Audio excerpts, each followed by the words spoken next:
तो आज आपको अकाउंटिंग का सेकंड बुक पढ़ाना स्टार्ट किया जा रहा है जिसका नाम है लेजर। सुना है ना सब कोई बात। अब लेजर को हमारी भाषा में समझना है। मैं आपको लेजर का इंट्रोडक्शन दे रखा है और लेजर का फीचर भी बता रखा है। मात्र 5 मिनट की क्लास में मैं आपको लेजर को अच्छे से समझा दूंगा और समझना इसलिए मायने रखता है ताकि आपको पढ़ने में आनंद भी आए। देखिए, किसी चीज के बारे में अगर आपको सही से जानकारी ना हो तो आप हमेशा कंफ्यूज रहोगे। समझ गए कि नहीं बात। इसलिए टैली अकाउंटिंग जैसे जो पढ़ाई लिखाई होती है उसमें लेजर जो होता है मेन बुक होता है। अब मेन बुक क्यों उसको कहा गया है मैं बताऊंगा, तभी आपको समझ में आएगा क्यों मेन बुक कहा गया है। अब सुनिए, जैसे मैं यहाँ पे कुछ अकाउंट लिख दे रहा हूं, कोई आवाज नहीं करेगा, सब कोई शांत रहेगा। कैश लिख दिया नंबर फर्स्ट, दूसरा लिख दिया बैंक अकाउंट, बैंक अकाउंट लिख दिया, और नंबर थर्ड लिख दिया कैपिटल अकाउंट, नंबर 4। फिर इसमें आपको बता दिया सैलरी अकाउंट। इस तरह से मैं लिख रहा हूं, कोई इसको उतारेगा नहीं, उतारने से कोई फायदा नहीं है। Number 5 house rent, house rent account number 6। फिर इसमें लिख दे रहा हूं wages account, wages account number 7 Aman, Aman distributor. फिर उसके बाद से number 8 MRF company, MRF company. Number 9 diamond, diamond computer. और नंबर 10 लिख दे रहा हूं एचपी कंपनी। और उसके बाद से नंबर 11 यहां पे लिख दे रहा हूं सोनिया अकाउंट। नंबर 12 आर्यन। फिर नंबर 13 इसमें माइक्रो किंग कोचिंग का भी नाम लिख दे रहा हूं। देखिए, मैं बोला हूं 5 मिनट की क्लास में ले रहा हूं, उस 5 मिनट की क्लास में आपको मैं सिखा दूंगा कि व्हाट इज लेजर। तो सुनिए, आपके व्यवसाय में जो भी लेन देन होता है उस लेन देन को आप जर्नल में लिखते हैं। किस में लिखते हैं? जर्नल में। मतलब डेली का किया गया लेन देन आप जर्नल में लिखते हो। आपकी भाषा में बता दूं कि आप अपने दुकान पे सुबह में जाते हो, शाम तक सामानों का आयात और निर्यात करते हो। शाम को हिसाब करते हो कि आज हम कितने का सामान बेचे हैं। सुनिएगा ध्यान से। उसी तरह से जब आप अपने व्यवसाय का लेखा जोखी करोगे, यानी अपने व्यवसाय में लेन देन करोगे, तो एक समय ऐसा आएगा कि आप जिस जिस से लेन देन करते हो उसका हिसाब करने के लिए आप उसकी डायरी ओपन करोगे और ये देखोगे कि मैं किसको कितने का माल बेचा हूं और किससे कितने का माल खरीदा हूं। थोड़ा आज हिसाब कर ले उसका। फॉर एग्जाम्पल में गांव में दुकानें होती है और आप वहां से जाते हो, खरीदते हो, नगद उधार दोनों खरीदते हो, सही है ना। और जब उधार खरीदते हो ना तो कहते हो ना मेरे खाते में लिख लीजिएगा। सुनिएगा ध्यान से। तो आप उधार हमेशा खरीदते हो, नगद भी खरीदते हो। जब उधार आप खरीदते हो ना तो क्या करते हो, आप अपना नाम को डायरी में लिखवा देते हो। तो 2 महीने, 3 महीने, 6 महीने बाद कभी ऐसा आता है ना कि आप जाते हो उसके दुकान पे और कहते हो आज मेरा हिसाब कर दीजिए। सुना है ना सब कोई। तो बताइए, हिसाब कराने के लिए तुम कह रहे आज मेरा हिसाब कर दीजिए, तो वो क्या करता है ना, डायरी निकालता है और आपका नाम देखता है जब देखता है आपका नाम तो पता चलता है कि कम से कम आप 6 महीने हमसे लेन देन किए हैं, कम से कम। समझ गए बात? तो वहां तुम भी बैठ जाते हो, दुकानदार भी रहता है और आपका हिसाब करना क्या हो जाता है, शुरू हो जाता है। तो बताइए, आप 6 महीने जो लेन देन किए हो उसका लेन देन जर्नल में लिखवाए हो ना, किसमें, जर्नल में लिखवाए हो। तो जब वो 6 महीने का लेन देन करना स्टार्ट कर देता है और जब उसका हिसाब करना स्टार्ट करता है बैठा कर आपको, तो आपको जब हिसाब जब करना स्टार्ट करता है तो पता चलता है कि आप मेरे दुकान से टोटल 60,000 रुपए का सामान खरीदे हैं। आपसे कहता है, दुकानदार आपसे कहता है 60,000 का सामान खरीदे हैं, तो वो ग्राहक कहता है हम कितना पेमेंट किए इसको देखिए। तो वो 6 महीने का जो लेन देन होता है ना, उसमें कहीं कहीं आप पेमेंट भी किए होते हैं, तो उसको अलग लिखता है। समझ गए बात? तो आपको ग्राहक है, आपको समझाता है कि देखिए 6 महीने में आपने 60,000 रुपए का सामान खरीदा है, ठीक, और आपने 40,000 रुपया पेमेंट किया है। समझ गए बात? तो बाकी कितना लग गया, 20,000। 20,000 दीजिए आप। तो बताओ ये कैसे पता चला है कि 20,000 रुपया लेना है हमको, कैसे पता चला है? जब 6 महीने का हिसाब उस ग्राहक को बैठाकर उसके सामने किया हो, ताकि वो भी देखे और हम भी हिसाब करें उससे। समझ गए बात? इसी को लिखना बनाना लेजर कहलाता है। क्या कहलाता है?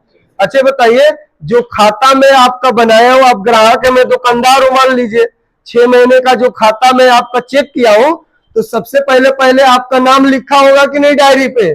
मान लीजिए आपका नाम क्या है बताइए, आर्यन। देखिए इधर आपका नाम है आर्यन, आप आर्यन है और आप ही ने मेरे से लेन देन किया था 6 महीने का। तो मैं आपका नाम ओपन कर दिया हूं और उसके बाद से देखा हूं तो पता चला कि आपने मेरे से सामान खरीदा है 60,000 रुपए का और इसमें पेमेंट किया है 40,000 और बाकी कितना लग गया, 20,000। तो बताओ, ये मैं हिसाब जो निकाला हूं आपके जर्नल के लेन देन से। कहां से? जर्नल के लेन देन से। समझ गए? इसलिए हमको लेजर बनाना पड़ता है। सुन लिया सब कोई? क्या बनाना पड़ता है? लेजर। अब आइए शुरू से समझाता हूं। मैं इसमें 2 एग्जाम्पल दूंगा और सब समझ लेना। मान लीजिए मेरा एक व्यवसाय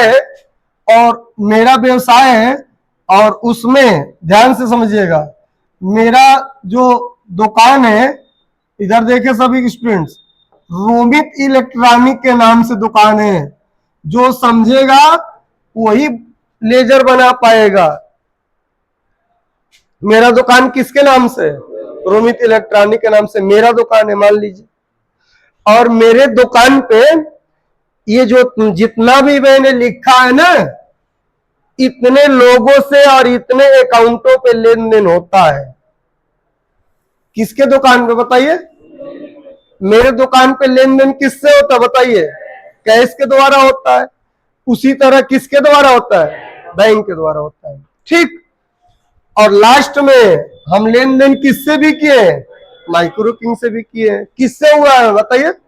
अच्छा बताइए, इन सभी अकाउंटों का लेन देन किससे? रोमित इलेक्ट्रॉनिक से। फिर लास्ट एग्जांपल, रोमित इलेक्ट्रॉनिक का लेन देन किससे बताइए? अमन डिस्ट्रीब्यूटर से। फिर रोमित इलेक्ट्रॉनिक का लेन देन किससे? एचपी। क्लियर हो गया सबको? जब एक व्यवसाय का एग्जांपल दूंगा तभी आपको लेजर समझ में आएगा। What is ledger? सुनिए, ध्यान दीजिए।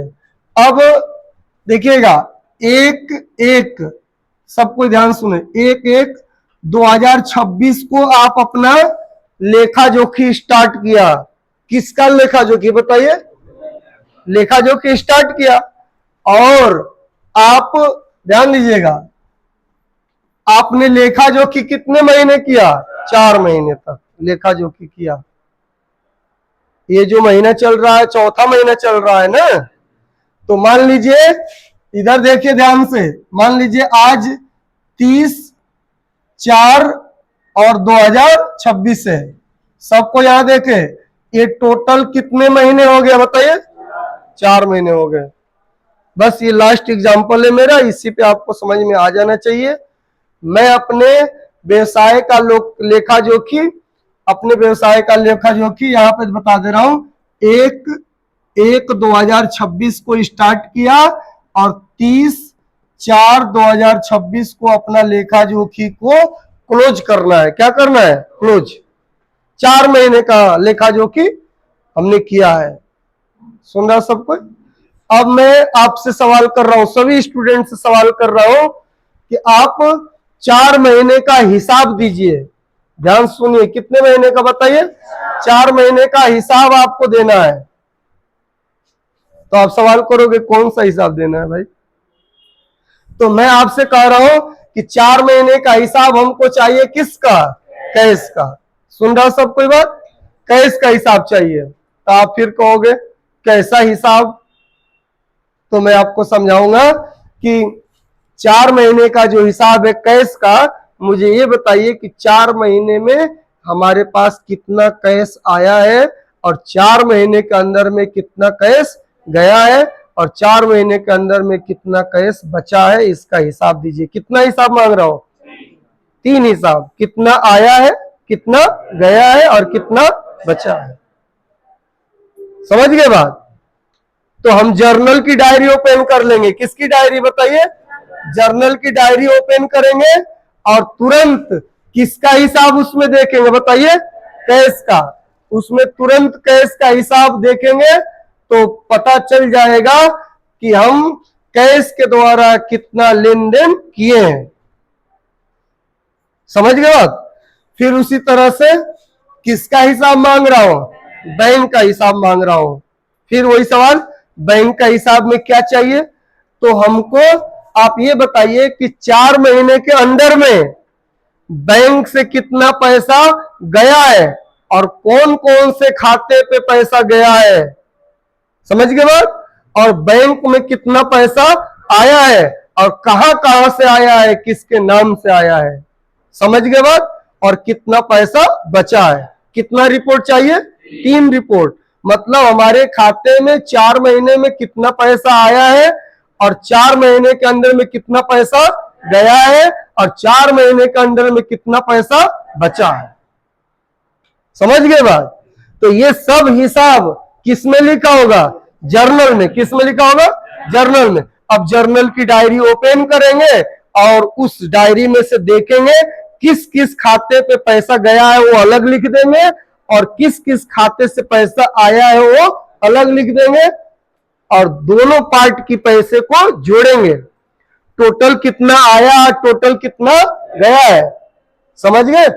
अब जब ये दोनों आया है कितना, गया है कितना, जब जोड़ लेंगे तो आई हुई राशि में से खर्च की गई राशि को घटा देंगे तो बैलेंस पता चल जाएगा। क्या पता चल जाएगा? बैलेंस। इसी के लिए लेजर बनाते हैं। क्या बनाते हैं? फिर अभी आप समझिए, अभी बहुत टाइम है, 15 मिनट का टाइम है। अब एक और समझा दे रहा हूं। किसके बारे में बताइए? ये हमारा जो चल रहा है, ये जो चल रहा है हिसाब किताब किसका चल रहा है? रोमित गारमेंट्स का। समझ गए? अब मैं आपसे फिर तीसरा सवाल कि हमको ये बताओ कि 4 महीने के अंदर में सैलरी कितना दिया गया है। देखो हिसाब करना मैं आपको सिखा रहा हूं। 4 महीने के अंदर में सैलरी कितना दिया गया है। तो आप सोखा तो हो नहीं कि तुरंत बता दोगे। तुरंत जर्नल ओपन करोगे। क्या ओपन करोगे? जर्नल। और जिसको जिसको आपने सैलरी दिया होगा उसका नाम नोट कर लेंगे। समझ गए? तो पता चलेगा कि 4 महीने के अंदर में मैंने 1,75,000 रुपया सैलरी दिया है। ये 1,75,000 रुपया आया कहां से? जर्नल से उठाकर लाया हूं। कहां से? जर्नल से उठाकर लाया हूं। समझ गए बात? इस तरह से आप किसका हिसाब दिए बताइए? कैश का। और किसका हिसाब दे दिए? समझ लीजिए यही काम करना रहता है। कहीं पे भी जाओगे तो खाता लिखना रहता है। इसी को लिखना खाता लिखना कहलाता है। देखो खाता लिखना बहुत डिफिकल्ट होता है। इन्वेंट्री मैनेज करना बहुत आसान होता है। इन्वेंट्री का मतलब माल कितना आया, माल कितना गया और माल कितना बचा है, इसको कहा जाता है इन्वेंट्री मैनेजमेंट करना। और अकाउंट मैनेज करने का मतलब हुआ किसको कितना पैसा में दिया, कितना लिया, किससे माल खरीदा, किसको माल बेचा, इसका हिसाब लिखना अकाउंट लिखना कहलाता है। तो अकाउंट लिखना डिफिकल्ट होता है, लेकिन अगर आपको अच्छे से समझ में आ जाए तो अकाउंट लिखना डिफिकल्ट नहीं, बहुत आसान है। एक और सवाल कि मान लीजिए सर मैं किसी के यहाँ जा रहा हूं, किसी कंपनी में टैली ऑपरेटर बनकर, तो वहां पे जाने के बाद क्या करेंगे हम? तो जाने के बाद से सबसे पहले आपका स्वागत होगा। क्या होगा? स्वागत, आइए, वेलकम। ठीक, उसके बाद से ना 1 साल का व्यवसाय का किया गया लेन देन, 1 साल का पूरा रजिस्टर आपके पास लाकर दे देगा। समझ गए बात? और कहेगा कि देखिए इसमें खाता किसका लिखना है? एचपी का। अब बताइए 1 महीने का पोथा पूरा, डायरी, बुक मान लीजिए, कॉपी मान लीजिए, पूरा 1 साल का लाकर आपके पास दे देगा। पहले स्वागत किया है, उसके बाद से लाकर आपको पूरा 1 साल का डायरी लाकर दे दिया। अब कह रहा है ना कि आप आए हैं तो आप खाता किसका लिख कर दिखा दीजिए? एचपी का।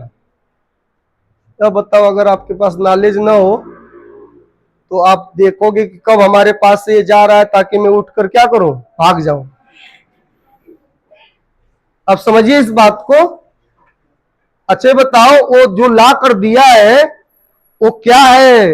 वो समझ लो कॉमर्स वाला जानता वो क्या है। इसका मतलब 1 साल का किया गया लेन देन किसका? एचपी का। उन सभी डायरियों में लिखा होगा। तो आप तुरंत क्या करोगे? प्रत्येक महीने की डायरी मंथ वाइज अगर होगा तो 12 कॉपी होगी। समझ गए बात? या एक ही कॉपी होगा, बहुत बड़ा सा रजिस्टर, वो लाकर दे देगा। अब उस रजिस्टर में से किसका लेन देन देखेंगे? एचपी का। अब क्या देखेंगे कि एचपी से माल कितने को खरीदा गया है, कौन सी तारीख में खरीदा गया है। अब तुम क्या करोगे? यहां लिख दोगे, एक कॉपी अलग से लोगे। ठीक, कहोगे सर एक कॉपी दीजिए मेरे को। समझ गए बात? आपका टेस्ट हो रहा है, आप समझ लीजिए। एक कॉपी दे दीजिए, तो आप एक कॉपी ले लोगे और इस पे लिख दोगे किसका नाम? एचपी का। ठीक, और वो जो डायरी दिया है आपको, इतना बड़ा डायरी दिया है जो 12 कॉपी दिया है, अब क्या करोगे? प्रत्येक कॉपी में किसका नाम ढूंढोगे? एचपी का। अब देखोगे एचपी से कौन सी तारीख में कितने का माल खरीदा गया है, तो तारीख वाइज देखते जाओगे और इसमें लिखते जाओगे कि इस तारीख में एचपी से 10 लाख का माल खरीदा गया है, लिख दिए। फिर वो रजिस्टर में देखोगे तो पता चला कि तीसरी तारीख में, यानी 3 तारीख में एचपी को 5 लाख रुपए पेमेंट किया गया है। खरीदा कितना गया था? 10 लाख का। पेमेंट कितना हुआ? कितने तारीख को? 3 तारीख को। समझ गए बात? तो फिर उसको उठाकर इसमें लिखोगे। इसी तरह से साल भर का पूरा रिकॉर्ड खोजेंगे, किसका? एचपी का। तो जितने का माल इससे खरीदा गया है इस कॉपी में एक तरफ लिख दोगे, और जितना पैसा पेमेंट किया गया है एक तरफ लिखोगे। समझ गए बात? अब जितने का माल खरीदे हो उसको जोड़ोगे और जितना पेमेंट किए हो उसको जोड़ोगे। तो सपोज करिए, मान लीजिए कि 1 साल में एचपी से 52 लाख रुपए का माल खरीदा गया। कितने लाख का? 52 लाख का माल खरीदा गया है और उसमें 50 लाख रुपया पेमेंट कर दिया गया है। तो कितना बाकी है अभी? अच्छा बताओ, ये कैसे पता चला है? पता कैसे चला है? जब पूरे साल भर का रिकॉर्ड तुम निकाल कर एक तरफ किए हो और जितने का खरीदा गया वो अलग जोड़े हो और जितना पेमेंट किया गया वो अलग जोड़े हो, और दोनों को सम किए। सम का मतलब जोड़ना, कितने का माल खरीदा गया वो जोड़ दिया और कितना पेमेंट किया गया है वो जोड़ दिए हो। समझ गए? तो जितने का माल आया है जितना पेमेंट किया हुआ, तो आया हुआ पैसे में से गया हुआ पैसे को घटा दोगे तो पता चला कितना बाकी निकल गया। तब वो समझ जाएगा मालिक कि ये खाता बना लेता है। समझ गए बात तुम लोग? तो एक जो अकाउंटेंट होता है किसी कंपनी में ना, वो यही काम करता है। समझ गए बात? खाता लिखता है। उसी तरह से समझ लीजिए सबका खाता लिखना आपको आना चाहिए। चलिए आप लोगों को अब कल बताया जाएगा, जा सकते हैं आप लोग।